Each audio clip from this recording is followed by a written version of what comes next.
संगवारी हो जय जोहर जय छत्तीसगढ़। छत्तीसगढ़ ला धान के कटोरा कहे जाते।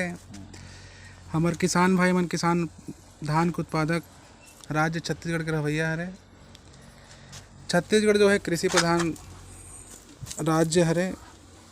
आज मिजाई के काम चलत है। हमारे किसान भाई मन अपन मिजाई लगे हुए हैं। कतक कन के डालस भैया? 10 कट्ठा। 10 काठक पैर डाले है का? ऐसे बताओ कि धान ला कहाँ बेचते हो अपन है? सोसाइटी है वो कुचिया। अच्छा, धान के रेट पता है आपला? अब वो धान है का कुचिया मांगा थे आरबी गोल्ड ला 1600 1650। अच्छा। और सरना ला 1500 20 30।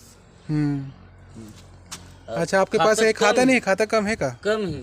अच्छा। वो 1 एकड़ के खाता है।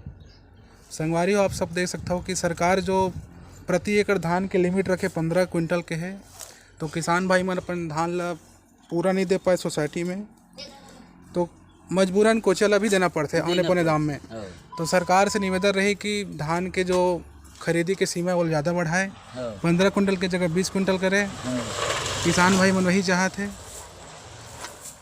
धन्यवाद।